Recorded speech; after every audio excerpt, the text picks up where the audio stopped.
Action. What's going on, everybody? I'm Daniel Richardson, joined by Tyler Phillips. And of course, you know we are the Kings of Scream. Before we even get started, I want to throw a huge thank you to everybody out there. Bro, we got over 300 views. Seriously, that's pretty awesome. I mean, that is incredible. And the thing is, like, you know, we know maybe compared to other podcasts, that's nothing.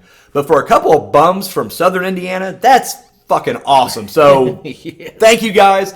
You know, the problem is, though, that was probably a lot of curiosity. Yeah. Like, Kings of Scream, who are these guys? Let's check it out. The real test will be this episode, because do we have any retention? Do people are going to carry over? We don't know, so that'll be the big thing. But hey, for those who are listening that listened last time, thank you. Yeah. We appreciate it, and we hope you found. Welcome back. Yeah, welcome back. So, my man, what are we going to be talking about today? Oh, we're going to go back to 1981, and we're going to go back to maybe 5 minutes away from Camp Crystal Lake. Okay, there's no definitive distance of how far it is, but they act like it's way on the other side. Well, I was wondering about that, because at first I heard maybe across the lake, but then someone's like, well, it's on the same lake. So I'm just like, okay, so where are we at? Because they just kind of walk there, no problem. But walk through the woods, and right there's Camp Crystal Lake. It's right next door. Jason's on the front porch watching everybody like, really? He's like, oh, hey. Having his morning coffee like, oh, hell, we got people coming back. Oh, shit's going to get real now. Friday the 13th, Part 2. First of all, I wanted to mention, so, you know, if you guys want to have an input of what we review, drop that shit down below. Let us know. Once again, you can find us on many platforms. We're on YouTube. We're on Anchor. We're on Spotify. Oh, there's a couple other ones. I know Google Listen, and there's something else. But we're like on 7 or 8 different platforms. So whatever platform you're listening to, if they have that comment section, please let us know. Like, hey, we're tired of hearing you guys talk about this. The reason we chose Friday 13th, or I should say the reason I chose it, when we first got started, I was like, we're also on TikTok. We're all on TikTok, so there you go. Yeah. So guys, check us out. You know, Tyler picked the first one. He went Friday 13th. And so when it came time for the second one, a part of me was like, well, I really want to branch out, do something, another big, you know, franchise. But we were talking a lot about Part 2 last time, or at least kept referencing Part 2. And I was just like, damn it, Part 2 is such a good movie. I really want to talk about it. This is not the plan to just do the entire Friday 13th franchise. At least I don't think, unless you guys say otherwise. But we decided, you know what? Let's just check out Part 2 and the sequel. And let's just see where it takes us. The true definition of sequels. It really is. It takes your original material, takes it to another level, and increases everything you like about it, including the nudity, the violence, and the story. And really, since we killed the main villain in Part 1, you get a better villain in Part 2. So it really is like, if you compare like Aliens and Alien, or Terminator 2 and Terminator 1, this is kind of the same thing. You know, Friday 13th 2, Friday 13th 1. So in this one, it's 5 years later. And of course, the legend of Jason Voorhees has grown phenomenally. Yep. But we got a whole new group of campers that's going to set up shop right across the lake from Camp Crystal Lake. So go ahead, give us kind of what are your thoughts? Just kind of give us a generalized thing. Let me ask you first, where was the first time that you saw this movie? How old was you? And kind of give me your initial thoughts on it, as opposed to what, just watching this past week. Well, that's going to be, it's one of those DVD things. I never did get to see them until the DVD. Okay. But when I first, when I seen the second one, I do remember the first one trying to do the storyline of thinking, I'm confused for a second, because I thought everybody died. The Camp Crystal, it shut down. But the thing that I liked the most was they brought back the same, I guess, the concept. Yeah. Now, on the second one, obviously, who's the killer? That's your main thing. Yeah. You're wondering, okay, well, we seen that Jason's mom, her head got cut off. Yeah. But why is there a second movie? Yeah. What's going on? Did she reattach that thing and start going back to it, Just like, right back on her shoulders, and she's like, I'm back, and hi, Jason, here's mommy. Yep. Come here, don't look at my shrine or anything. And that's the thing I really like about this was they actually took her son and made the shrine area. Yeah. In the old camp. It kind of had that Psycho vibe with Norman Bates and his mother. He sealed off her one room that was like her thing. So I really kind of dug that as well. If you go in there and you're not supposed to be in there, you're gonna pay the price. You're gonna, of course, after the deputy finds that out, the hard way. But I think it's a great movie. I think that it's better than the first one. Yeah. But I mean, of course, anything that can grow better, when you add different production people and you add people that can maybe give a new life to it. Yeah. And then they just build off that. No, absolutely. I agree. I watched this when I was probably 10 or 11 when I first started getting hardcore into slashers. And like I said last time, my first introduction to the Friday the 13th franchise was actually part 6. But I was so enamored of the fact that there was 6 movies. In fact, at that time, there was actually, I think Jason Goes to Hell was just coming out or just came out. But either way, I was just like, oh crap, there's so many of these. I want to watch them all. And so I was able to go down to, we used to actually have a video store in town called North End Video. It was a little mom and pop type shop. It was incredible. But I would go down there and rent like 3 at a time and watch them. So watched this immediately after watching part 1 and fell in love with it. Now, as I mentioned earlier, if you would have asked 20-year-old Daniel what he thought of, what's his favorite, I would always say part 1, just because I watched it so many times. But then, as I got older, I really dug 2. I thought the kills were better. I thought story was better. I thought the villain was better. I just thought everything, like you just said, everything was amplified. It, went up. And so 2 was always my favorite for the longest time. And then I would say when I got into my 30s, I don't know why, part 5, and we may talk about that another day, and we'll get into that on a different date altogether, but that kind of became my favorite. But this is still my second favorite. Excuse me. And no, I just remember just hardcore being into this one, namely because, I don't know, it was so different, not just from part 1, but it's also different from the others. I think the potato sack on his head is a big part of that because, he gets the hockey mask in part 3. So, and from that point on, it's just hockey mask nonstop. We get this different, and he runs, and it feels, I don't know, it just feels different. He's laying in a bed hiding. Yeah, exactly. Which we'll get to that too. I do love some of the setups they do in this. That's just so like. Really? They give you a different aspect of killer. Yeah, absolutely. It's not him constantly just falling behind people and just getting them from behind. Of course. No, absolutely. I think the kills were definitely amped up. They did. We'll talk about kills in a second. Was it less kills? I didn't know if it was less or okay. But the thing is, they're so spectacular, and we'll get into the kills in a second. The first is so right off the bat, and they even acknowledge this, themselves. Jason drowned and died in part 1, which is why his mother went crazy. Now, in this one, they try to recount that a little bit. They're just like, well, the body was never found. It's like, wow, Mrs. Voorhees, you're just a psychopath because you're just like, where's my son? He's sitting at home waiting on dinner. Exactly. He's going to mom. And I mean, not to make light of it, but he is mentally challenged. Where were you at there? And instead, she's just like, I'm going crazy and gonna kill people. It's like, really, not once in those years between 1957 up to 1980, you didn't think whatever. So that's the first whatever. But then the second one, it's funny to me, is because we pick up with Alice again, the sole survivor from part 1. And we get the recap, and that's going to be something in every one of these Friday films, is you get that, 3 to 5 minute recap in the beginning, and they do the whole thing like this. She's having the nightmare of the whole part 1, like she literally. Which helps you. It helps you if you haven't seen it in a while. It helps you if you haven't seen it in a while, but then you're thinking, every time? Yeah, every single time. Yeah, go get every time. So we get a sense that she's kind of still a little traumatized. She's still having nightmares. When she's talking to her mom, her mom's clearly like, "Hey, we're worried about you." She's like, "Well, this is the only way I can pick my life back up and carry on."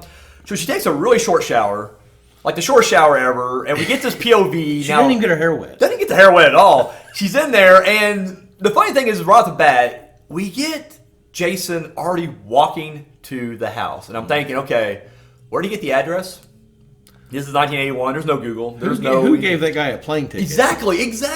Like, is this like nearby? Is she only moved like a mile down the road? Like, I'm going to stay here. We don't know. It looks like a pretty city type thing. Yeah, it looks like it's more urban, so it's like the house isn't dirty. It doesn't look like it's been out in the middle of the woods. But there was a fire escape on that window when that cat jumped through. That indicates to me she lives in the city. She is in the city. There's no fire escapes in the suburbs or in the rural areas, so it's like, okay. Nobody cares that Jason's, climbing up So even though this was probably shot, no one says anything. Potato sack Jason at that, because like he's wearing a potato sack. It ain't Halloween. This is fucking summertime. He's just walking around. So it's like, okay, fine. He finds her house somehow. Secondly, he calls her before because she's like, "What is it, Mom?" And then there's no one there, and it's like, okay, you can say that wasn't Jason, but it's like, well, then who the fuck called her? I guess the most coincidental thing ever. She got a random call before Jason shows up, so whatever. At that time of night? At that time of night, exactly. And so she's in the shower, and we're going to go ahead and do a little spoiler. Jason enters the apartment or the house or whatever with his mother's severed head, goes over to the refrigerator quietly because he don't want to get Alice out of that shower, puts the head right in there, shuts the door, grabs himself a little ice pick, and then he just kind of fucks off into a corner and ducks down, I guess. So then when Alice gets out, and then I get the feeling he was going to jump on her, but then the cat jumped out, and it probably scared Jason too. He was just probably like sneaking up, and then he's like, oh, and he hid again. But then he realizes, okay, not caught. Yep. I don't want that, head in the refrigerator to go to waste. So let's hope she goes. What if she never went to the refrigerator? That's what I want to know. Like, what if she just said, "I'm going to go watch TV"? He would have put a pot of tea on, so that she would have came in there, just lobbed it to her, and been like, "Oh shit!" What she tried to start to do. I understand, that they have to make it intense. Yeah. But no, that's sometimes make it make sense as well, because there's no way that this guy is going to be walking anywhere to get to her. Exactly. So, anyways, kills her off right off the bat. Now, ice pick in the back of the head. Ooh, and it's a decent kill. It really is. The funny thing about this is there's two stories as to why Andrea King, the actress who played Alice, came back for such a small role. Now, I've heard two different stories, and it seems like it changes back and forth. I kind of buy the second one. The first story was she claims, and now this part is true, that she had a stalker that was messing with her after part one. And so she's like, I want minimum screen time for that. But it's just like, I don't know. I feel like if you had a stalker, would you, A, not feel safer with being on set the longest, maybe? I don't know. I mean, I never had a stalker, so I don't know what that would be like. But then the second one really kind of rang more true, and it was a money thing. Her and her agent was wanting more money. They're like, you're not going to get much, which I can't fault her too much because like the first one was made for like $500,000, but made over 50-something million, and it's like, yeah, can you not break me off a little chunk of that? And so again, I'm not sure what she was asking for, but it's like, do you think that she regrets it now? Oh, I guarantee, because like now she does all the Friday 13th fan conventions, she does horror conventions, she does all the interviews, all the documentaries. It's like, I guarantee she probably does. And not just that, but I know like in one of them, I don't think it was the Camp Crystal Lake Memories. I think it was the DVD documentary. I went with the box set that was called From Crystal Lake to Manhattan. Amy Steele, who plays Jenny in this one, was talking about how, since her character, spoiler alert, doesn't die, that she wanted, all the survivors should come back for one big epic, Jason movie. Yep. And Andrea King's like, yeah, I would love that. And I'm thinking, you're dead. You're already dead. You're fucking dead. And so it's just like, no, you don't come back in this one in any form. Unless if somehow we go supernatural and you're somehow a dream vision or something. Sister? Exactly. Yeah. So something like that. So it's like, I don't know. I think she does regret it, though. I really do. I think at the end. Well, she should have died if she was going to die in part two, she should have died at the end of the movie. Doing something a little bit more with her. It should have, Goldie Nancy shows up randomly to the camp. Yeah. She gets a weird feeling that something's going wrong. Exactly.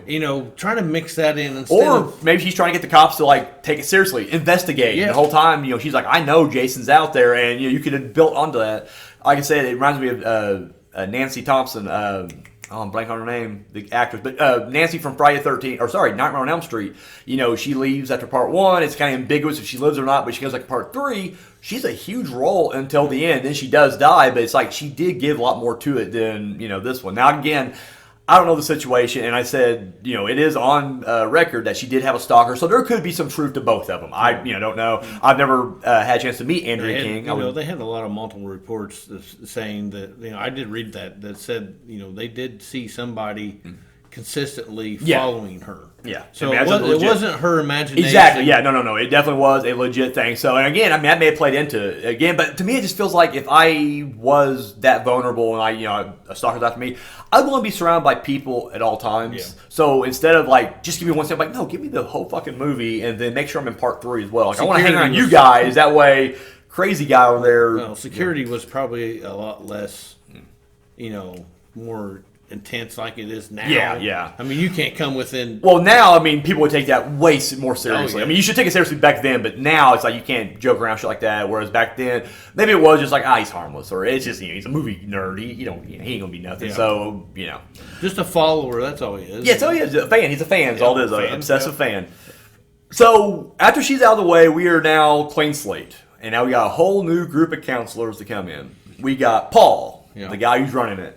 We got Jenny, his girlfriend, Ish. I don't know. It seems like he's more into her than she's into him, it seems like to me. Which I like that dynamic better because it's the same dynamic as last time. But the last time, I forget the guy's name, but the creepy dude, Steve, the fucking porn stash creeper who was clearly way older than, Alice was.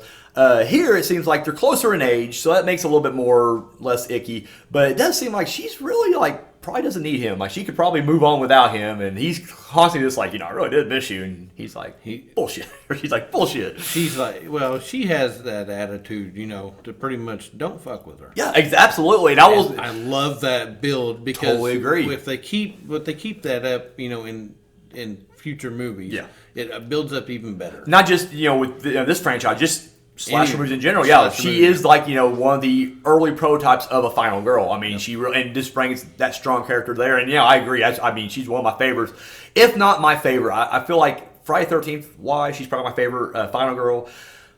Overall, it's a toss up between her and Nancy from Nightmare on Elm Street, and maybe throw Sidney Prescott from Scream. Maybe it's a top 3 of those girls right there. But I will agree with you, and I'll talk about it later of why I really feel.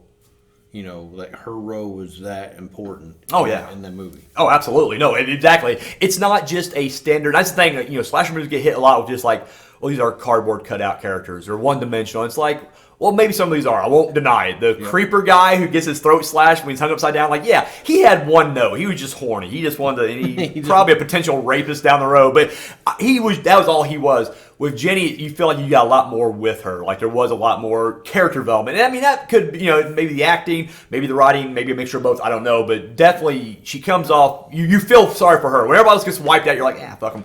When she is in danger, you're like, okay, I hope she gets away. I don't want to see her wiped out. What I don't understand is, what the hell does the producer have against males? Well, typically, though, that's kind of what you want to see. I think, in general, if you see a bunch of guys, and I mean, this is going to come off sexist. I know it's 2022. I don't want to get canceled already, but typically you see a bunch of guys and they're running and screaming. You're like, dude, get your shit together. Like, quit being a pussy.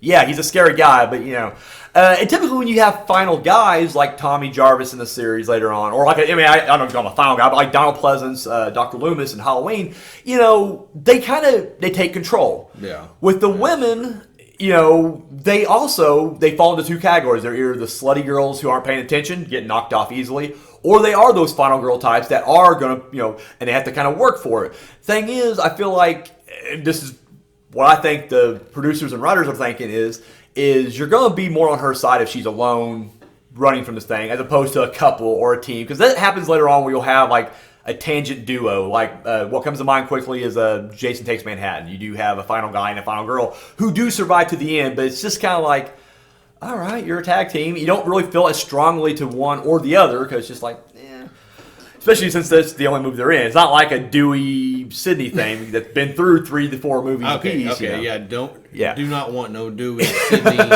16 times in a row shit. So, but I think it's probably what the thing is there. You want to get your girls alone, and I mean from a producer standpoint, it's also exploitation. You get the girls alone and nude, either in a shower or skinny dipping, because that's what you want to see. You don't want to really, and again, I'm speaking on behalf of what I think the producers are thinking. You don't want to see the wang doodle out there. You just want to see young, nubile women. Yeah. Personally, I'm cool either way because I don't really care because it's part of the story, So what's good for the goose is good for the gander, and throw them both out there. But this is the 80s, and that's just what the protocol was back then. Well, there was, nothing wrong with, how they built the storyline. It was... Like I didn't want it to turn into a wash, rinse, repeat. And that's one thing that they did with the series. Yeah. They did a really good job of making sure, like the first 2 together can actually be one movie. It feels like a good double feature together. Like, the story continues on strongly. Yeah. It's just, they did a good job of portraying of how the. I would say even up to maybe 6, even they do a pretty good job of keeping it all fairly on the same timeline. Then after that, it kind of goes wonky and whatever. But yeah, absolutely. So joining our 2 lead counselors here, we got. We got Jeff and Marcy. No, Jeff and Sandra, who are kind of the Jack and Marcy this time around. Yep. So basically, you got knockoff Kevin Bacon and his girlfriend here. I'll talk more about the girlfriend here in a second because there's an interesting footnote to her scene. Sandra, yeah. Okay. But then you also have what the fuck was his name? Was it Ned? Ted. And it's just like we had the comic relief last time, Ned, and here he's Ted. Yeah. I honestly, it's funny. I watched. I don't know if you watched Dead Meat or not, but James, and not just him, is also a CinemaSins. They just fucking hated the character of Ted, and I'm like, I like Ted. I don't know. I feel like yes, he's an idiot, but it's like I don't know. We all have that one friend who's just kind of goofy. Wasn't he just there to get laid? That was it. I mean, I think that's what they all was there for, But and the funny thing is, like, he never gets a conclusion. Like, he goes to the bar at the end, goes to a different bar, so he doesn't come back. And we never see Ted in any of the sequels, and it's just like kind of a shame. And I kind of hate it because he would go on to act in a few other things. He was also in Christine as one of the bullies, which is weird to see him as a bully when you see him as the goofy, lovable guy here. And then he was in an episode of The X-Files when he started losing his hair, which is so weird because he's so much older. I think he has passed away, so we'll never get to see Ted come back. But I know he's not a major character, but I always like the guy. And then we have Mark, who is our wheelchair-bound guy. And I forget Mark. Yeah, Mark. Dude, I am Team Mark. This guy's life was shit, but he did not let it get him down. You're gonna hate me, though. Oh, he was getting... And then... we'll get to Mark here in a second. His girlfriend... I guess wasn't really his girlfriend, but the girl he's going to hook up with. Apparently, the dude's dick worked. And I was like, yes, go Mark. Like, as a kid, I was like, this guy, life has handed him so many lemons. But guess what? He's about to make some sweet lemonade inside this young girl, but unfortunately, they never said that Mark would be, bound to a wheelchair for the rest of his life because he didn't. Well, he didn't make it that far. Yeah, just like he didn't get a chance. He was going to prove everybody wrong, but guess what? But you know what? At least he went downstairs. Oh my God, one of the most epic scenes ever. And then we got the horny guy, and I guess she's like French girl. I don't know what she's doing like in here, but and so that's basically your characters that round off the rest of this. Now there are other counselor or camp counselors, but they all kind of fuck off, and we never get introduced to them because they got to go into town. The only other character to carry over, aside from I guess Jason, he's kind of like a dream character last time, and Mrs. Voorhees and flashbacks and hallucinations here, and Alice, who we already mentioned, who got killed. Was Crazy Ralph. Crazy Ralph. Crazy Ralph is still, he's ralphing it up. And he's always peeking on people still. Dude, the dude's jerking off, watching. You can tell this old pervert was just doing that shit. Funny thing is, like, he's leaned up against a tree. And I don't remember, this ain't my observation. I never noticed it until now. But it's like, Jason comes down the tree, and it's like, wait a minute, you didn't just go over the entire tree with that thing. Like, you had to be like either climb that tree and waiting and then drop down and lose. But either way, he chokes him out with some barbed wire, and Crazy Ralph's gone. So it doesn't last. Like, they do a quick job of getting rid of the old characters. I think it would have been awesome if they would actually show where Jason pulled it tight enough to cut his head off. Oh, yeah, no, absolutely. Well, and we'll get to that too. This movie definitely got hit hard with the ratings board, and they had to cut a ton of the scenes. Yeah. So going to the characters, horny guy gets tiger trapped up, or not tiger. What was that trap called? Bear, no. Because the tiger trap's the one that's a big hole in the ground, and you drop into that. I don't know what they call this. The noose trap? Is it a rabbit trap or like a rabbit trap? Yeah. You see it in cartoons a million times. The little noose on the ground, you step on it, it ties you around your ankles and pulls you up. So, anyways, he gets his throat slit there. Wouldn't you feel like that would like? You would feel the first part of the throat slashing. But you know what, though? I guess being in that situation, you never know, I guess. We do get the French girl to skinny dip. Yes. Good scene there. Can't come off too sexist on this. I don't want to come off like we're just a couple of horn dogs. But we're just gonna say we enjoyed the scene. That's it. That's all we can say. She was she's the one with the short hair, right? Yes. Yeah. She was Terry. That was her name, Terry. Yes. And of course, we don't get short hair, and she doesn't get really a death scene. She runs into the camera screaming, and then it's implied that she gets killed. I think we see her later, but you don't really see any defining death marks on her, so I don't know. We'll assume she just got stabbed in the stomach or something. They always leave the unknowns in these movies. Yeah. There's always a question. Yeah, there's always some kind of question. That's what brings you back. Oh, it really does. I really think that's why we watch the background. We revisit these films over and over because of these things right here. Yeah. So Mark and his girlfriend, she ends up going off. One of my funniest scenes is her spraying her vagina down with cologne or perfume. Again, not to come off sexist or gross, but it's like if it's covered in cologne, you leave it alone. That's what you always heard. But again, Mark's in a wheelchair. He ain't gonna care probably. Mark is not. He's not. I don't think he's gonna do. I don't think he's probably not gonna do a He's whole lot just of foreplay happy either. that somebody Exactly. wants to sit on his lap. That's it. I think that's probably what it was going to be in the end anyway. So maybe she'd give him a little blow gibbers and then climb aboard. I don't think she was going to ask him to reciprocate. You shouldn't do that if he's in a wheelchair, ladies. Let him get a pass on that. All right, just he gets give him a little blow jangles and then go ahead and just go to town on him. Yeah. But before he gets taken to town, machete in the fucking face, and I love it because it's like. I love it more now. I felt bad for him when I was younger because it was just like, oh, this poor guy, he's crippled, he's about to get laid, and he gets killed before it happens.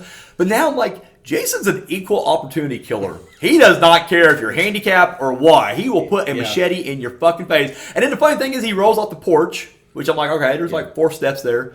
And then there's just this massive staircase in the middle of the woods. It's just like, where the fuck was that at in any part of this movie? Never seen once these kids run up down that staircase. He has great balance. Oh, he does. He goes right down that thing. You get the feeling that probably in real life, when they freeze frame it and zoom in, that's probably when the thing just tipped over. They're like, okay, don't get the tip over. We'll just get that. Cannot get the tip over. I mean, what kind of wheelchairs did they build back then? Dude, they made them last. What they did, they made them to fucking last. We get the sex scene between, I keep wanting to say Jack and Marcy, Jeff and Sandra.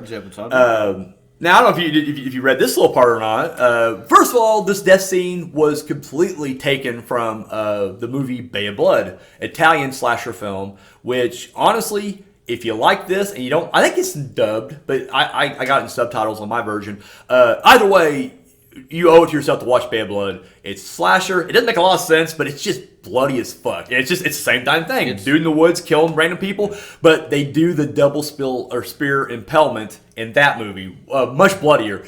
Here they did it extra bloody, but they had to cut the scene because again the ratings board. But there's something else they cut from the scene. Now I watched this on VHS when I was younger. Okay. And I remember distinctly, like, wow, Sandra was naked. You get to see some Sandra titties in this movie, and I was, being a teenage boy, I remember buying the DVD and thinking, I didn't imagine those titties. Like, they were there, but they're not in the DVD release or on the streaming release. And I was like, that's fucking weird. And I've been hearing this kind of off and on. That studios will now start cutting scenes out for different reasons. Now here, it's a good reason, and I don't want to come out insincere. I mean, don't get me wrong, teenage Daniel loved those titties, but 37-year-old Daniel can't really enjoy those titties because those titties were underage. And that's why they got cut off. She was 16 at the time when they filmed this, and I don't know why they didn't check to see, They didn't ID check it at the gate? Guess not. 81, guys, it's 81. So either way, they met the DVD, with the VHS fully intact. However, once Paramount found out, wait, you were 16 when you shot that? And they cut it out completely. So if you don't have a version of the VHS of that, you will never see those titties. And I no longer have my VHS copy, but it's probably a good thing because again, she was 16, so don't go into that. Yeah. If you want to see her titties, she does get naked later on in the 80s. She did movies she did one of the, I think she did Night School, Summer Party Massacre 3, and something else, but she gets naked. She was free with her body. She didn't care. So you want to see some Sandra titties, you can watch it somewhere else. Look it up. Don't have the list on me right now, but stay away from those VHS copies, you perverts. Yeah. At that point, wheelchair guy's girlfriend shows up. She just gets stabbed off camera, and then we get our chase scene with we get Paul and Amy coming back, or not Amy, sorry, Jenny. And we get Paul taken out, and then we get Jason and her in the cat and mouse scene. Now the whole Paul thing. Yes. There was a lot of people that said that Paul was killed off screen. Yeah. They're saying that Paul never died. Yep. So, what do you think? Do you think that he was the storyline of killing him off screen is the best part? So let's go to the end, and once I get everything else, then I'll give you my answer, because there is more to it, I think, than just this. So we should mention right off the bat right now, before I get started, that Steve Miner, who was the associate producer on part 1, continued to be the director in this one. Yeah. He got promoted, and he would do actually 2 and 3. So, same director in 2 and 3. Keep that in mind. Sean Cunningham didn't want to come back. It's weird, and I kind of feel like, I don't know, makes me kind of like him less. He would go into interviews and say how he wasn't really proud of this franchise. He didn't like that this franchise became as big as it was.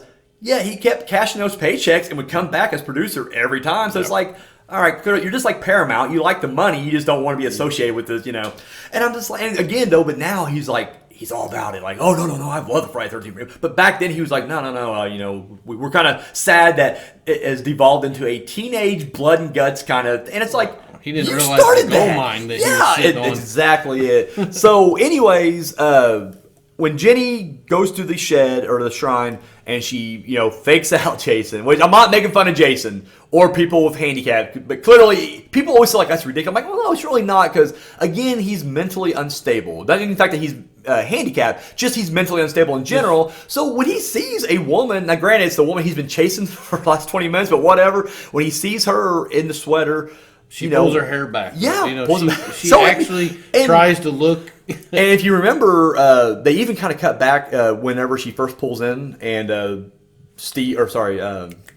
Paul fixes her car, or tries to fix the car. He's like, hey, use some of that child psychology on it you're majoring in.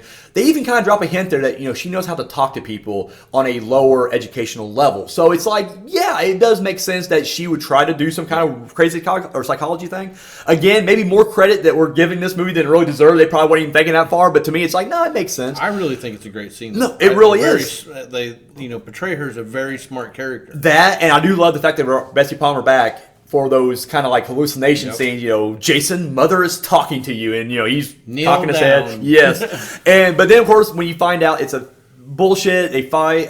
Real life, Jason got his hand chopped when she swung the machete. He had a pickaxe, and he's supposed to turn it to.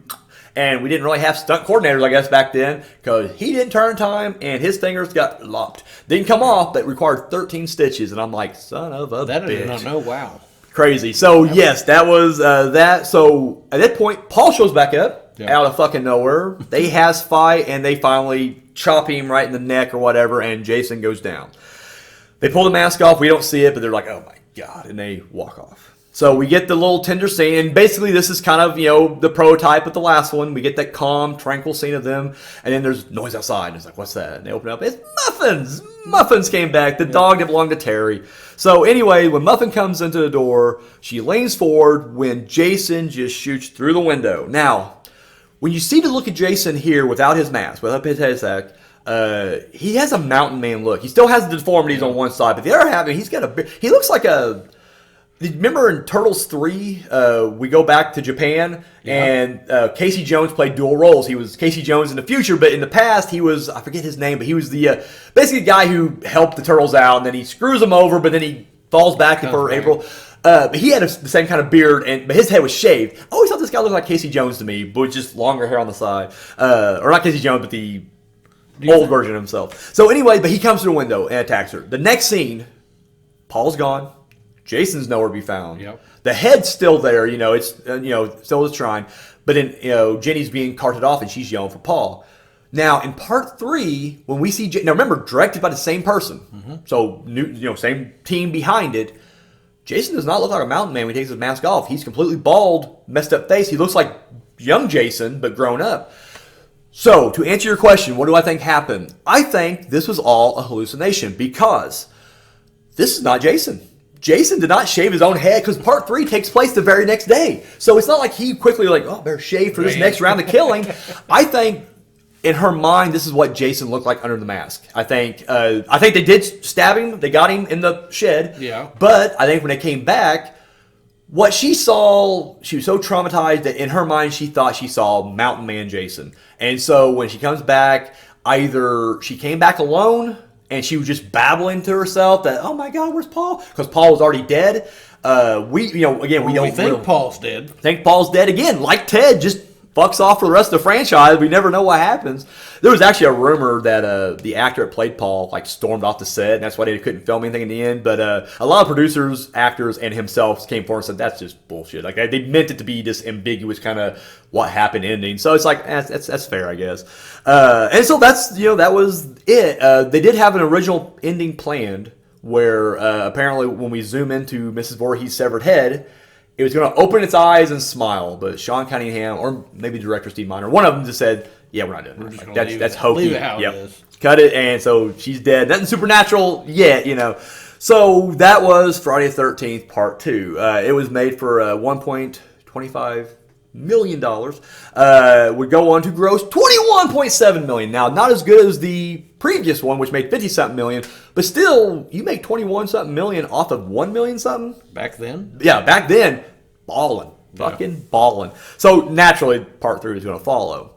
I will say the only thing I thought was kind of odd in this, we'll jump back for a sec. This was originally not supposed to be Jason's story. They were originally going to release it as a separate, like Friday the 13th Part 2 was going to be a separate movie altogether. Kind of how what Halloween 3 turned out to be. Just something completely different. And their idea was every year release a Friday the 13th movie with a different story. Mm-hmm. But then whenever they figured that the crowd really loved that ending, they're like, well, shit, we got to have Jason come back. And so they brought Jason back, and then they stuck to that formula. Which was a great idea. Oh, absolutely, yeah. I couldn't imagine it any other way. Yeah, you got to have Jason. I just really could. I can't see that series being what it is now without the character. And not just that, but like the other guys had to pick up their game too. You had to have multiple Freddys, multiple Michael Myers. So it's just like if Jason would have pulled back, would we still have these other sequels? Would they have went as far? Maybe. I mean, I'm not saying that Jason was responsible for that, but he had the longest run out of all of them. So there you go. And then the only other note I have here that I forgot to mention was that Tom Savini, who did the special effects in Part 1, couldn't come back. Now, he has said that he wasn't really too fond of, because he didn't really want to just keep doing the same thing over, and he's just like, I'm not coming back. And he didn't like the idea that Jason was going to be coached. He's like, well, Jason's a dead kid, whatever. And so he kind of backed out. But he had another movie. I can't remember what movie. I don't think it was Maniac, because Maniac was before this, I think. But either way, he was doing his own thing. They actually brought in Stan Winston, which would have been really unique. Stan Winston was the guy who would go on to become known for Aliens, Predator, Terminator, Jurassic Park, Pumpkinhead. The list goes on and on with this guy. And it's like, what would his effects look like? Like, would it have been just crazy? I don't know. I mean, you think about the effects like of Jurassic Park when it first came out, when you went to theater to watch. Oh, yeah. The blood. Think about them now. Everything. Yeah, I mean, think of those effects now. They still hold up, Oh, so it's just like, I don't know, I would have liked to see that. But Stan Winston, he was unavailable for whatever reason. Or he signed on, and then he signed off for whatever reason. So they got Carl Fullerton come in. And I'll be honest with you, I'm not familiar with this name. I don't know who Carl Fullerton is. I don't know if he went on to do other films. Probably should have looked it up, but I didn't. But either way, but he would go on to do this one. And in fact, whenever they were going to put together the ultimate cut, because I mentioned earlier that Paramount made these guys cut out, or not just Paramount, it was a motion picture association. They wouldn't put their name on unless they did. Yeah, and they had to cut it down because it was going to get an X rating, which, despite the what people think when they think of X, pornography, it was actually levied against movies as well that would just had too much blood or whatever in them, and they didn't want to get the X rating because you couldn't get into mainstream theaters if you had an X rating, so they had to cut stuff out. On my DVD, I don't have the cut they're talking about here. On my DVD, they have deleted scenes, though, so you can kind of watch all the extended versions. But this is edited back in, and they actually use Carl Fullerton's, I don't know why I'm butchering his last name, like I'm stuttering over Fullerton. But anyways, it was his copy of his VHS that he lent them to get those scenes back in there, but they still kept the 16-year-old titties out of it. So Carl Fullerton has this on a VHS somewhere, so if you want to see those teenage titties, you have to go to Carl Fullerton. But the ultimate cut came out, years later, and again with all the blood and stuff added back into there. So this movie comes out, it does great business, but it was not critically liked. Notorious at the time, because this was at the start of Well, not really start. This is probably the middle of the huge slasher boom where like everybody and their brother is making slasher movies. And most of them are great as far as gore goes, but storyline, they're mostly garbage. Like you're watching like this is the same boring shit, but cool lot kill of them scenes. took parts from you would just can see where they took little parts from this movie. Oh, absolutely, yeah. I will always say that Friday the 13th built the prototypical slasher formula, and then everyone else definitely either built on it or just ripped it off and ran with it. Halloween they built on it. Yeah. But they stayed in their own lane. Well, I will say, because the first Halloween was definitely it was less slasher, even though there was, slasher. It was more suspense. It wasn't necessarily about body count. And that's where Friday the 13th went. Now, Halloween 2 certainly decided, oh shit, look what they're doing. Let's try to do some body count too. So, you're right. They tried to stay in their own lane, but they definitely built on it as well. But the body count went down in the second movie. In Halloween 2? No, in Friday the 13th. Yeah. No, but in Halloween 2, Halloween 2, there's it's steroids. Yeah, absolutely. There's like, we're going to kill everybody in this one. So anyway, but reviews were not good for this one. And the funny thing is, much like part 1, it seemed like once the initial reviews went out and it was more like the 90s, early 2000s, people were just like, yeah, this movie's awesome. And it seems like another 10 years passed, and now people are kind of re-crapping on this, or they'll give it the respect. They're like, well, it deserves its place in horror history because of this or that or whatever.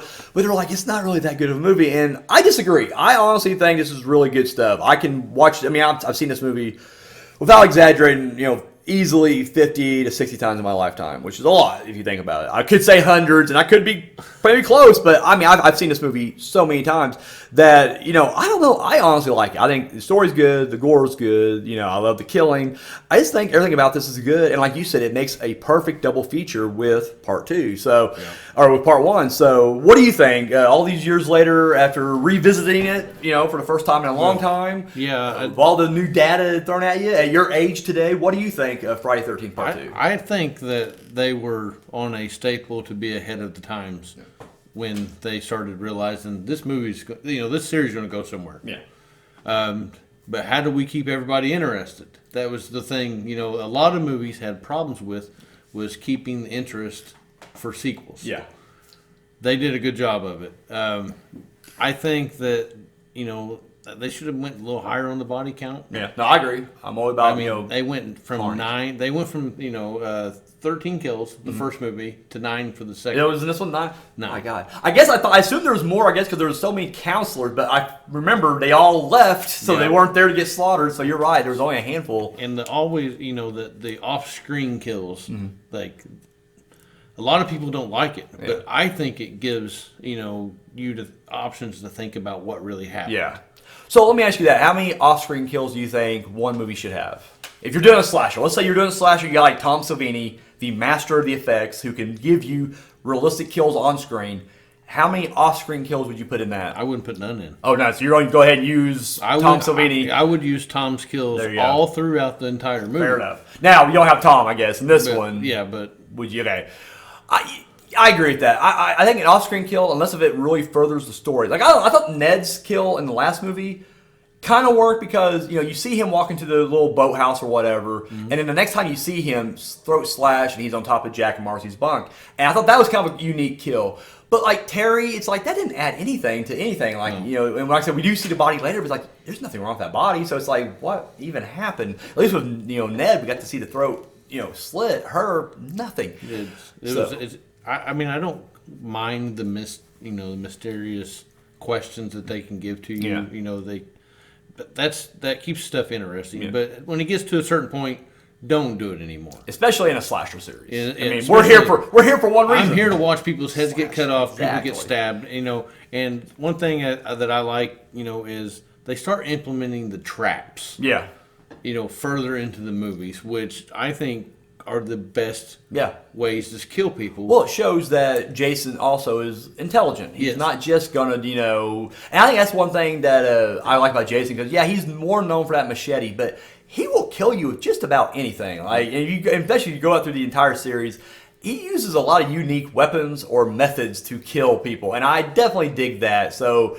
yeah. Could you imagine him having the options to kill people today? Oh, man. How many big screen TVs you could just throw at people? Just launch at them, So that was Friday the 13th Part 2. What did you guys think out there? Are you a fan of this movie? Are you not? If you don't like it, let us know why. We're definitely curious. Like I said, we're we're from the generation this kind of came out in, or maybe a generation removed, but we were still young when it, was being replayed on TV and, it's fresh to us. But we get that we're in our 30s now, so younger kids today may just be like, this is old, boring, thanks, bullshit. Daniel, for telling everybody how old I am. So, you guys out there, let us know what you think about this.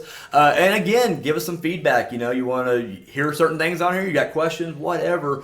Drop them below. We'll get back to you, as soon as we can, or we'll address them on the next episode. So yeah, definitely reach out because we'd love to hear from people. We actually love feedback, absolutely, good or bad. I'm not gonna lie, I'm a guy. I relish bad reviews and hate mail. I'm good with it. You want to throw some hate mail my way? I'll take it. I love it. So all I'm saying is, if you're gonna shit talk, you better be able to back it up. This guy, exactly. You better bring it. You're gonna bring it. You better get the gloves ready for this guy. So because this ain't no Mike Tyson event. Mike Tyson will win. That's exactly it. So guys, that's it. Now, as far as next month, because right now, it's the 10th of May, or sorry, 10th of June, but next month we're going to be taking some time off the YouTube channel in general, so that means all the different shows. We will not be having this episode or an episode of The King of the Scream. We will come back in August. So guys, until then, I've been Daniel. I'm Tyler. And we will catch you next time. Later.